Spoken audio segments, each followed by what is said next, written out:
तो चलिए हम शुरुआत से देखते हैं। जब हम भोजन को चबाते हैं, इसमें लार यानी कि सलाइवा मिल जाता है। मुंह के सलाइवा ग्लैंड्स लार स्रावित करते हैं। सलाइवा में एंजाइम होते हैं जो कि स्टार्च का विखंडन करते हैं। स्टार्च एक तरह के कार्बोहाइड्रेट होता है।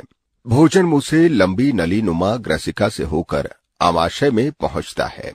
आमाशय का भीतरी दीवार भी पाचक रस स्रावित करती है, जो प्रोटीन और फैट्स के पाचन में मदद करते हैं।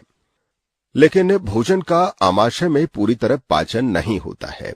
आमाशय से आधा पचा भोजन स्मॉल इंटेस्टाइन में चला जाता है। फिर स्मॉल इंटेस्टाइन में मौजूद पाचक रस भोजन का विखंडन करने लगते हैं। लिवर एक रसायन स्रावित करता है जिसे पित्त रस यानी कि बाइल जूस कहते हैं, जो फैट के पाचन में मदद करता है। लिवर एक भूरे रंग की ग्रंथि है जो पेट यानी कि एब्डोमेन के दाईं ओर होता है। इसके द्वारा स्रावित होने वाला बाइल जूस एक थैले जैसा अंग में संग्रहित रहता है, जिसे गॉल ब्लैडर यानी कि पित्ताशय कहते हैं। इसके बाद ये जूस स्मॉल इंटेस्टाइन में चला जाता है। यहां पर एक और ग्रंथि होती है जो पाचक रस स्रावित करके पाचन में मदद करती है। इसे पैंक्रियास यानी कि अग्नाशय कहते हैं। पैंक्रियास एक बड़ी क्रीम कलर की ग्रंथि है जो आमाशय के ठीक नीचे होता है। अग्नाशय रस कार्बोहाइड्रेट्स और प्रोटीन्स पर क्रिया करता है और उन्हें सरल रूप में परिवर्तित कर देता है।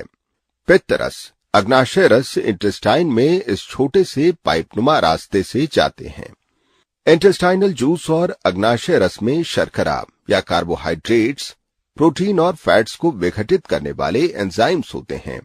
पाचन स्मॉल इंटेस्टाइन में पूरा हो जाता है। पोषक तत्व स्मॉल इंटेस्टाइन की भीतरी दीवार द्वारा अवशोषित कर लिए जाते हैं, जो रक्त वाहिकाओं से भरी होती है।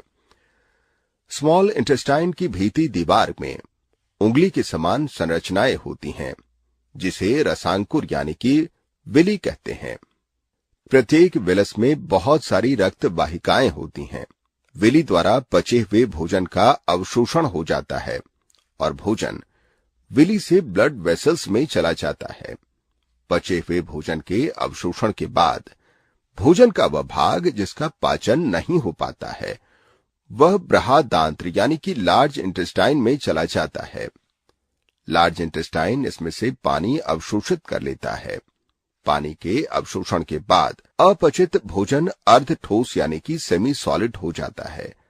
लार्ज इंटेस्टाइन के अंत में स्थित थैली नुमा संरचना रेक्टम में जमा हो जाता है।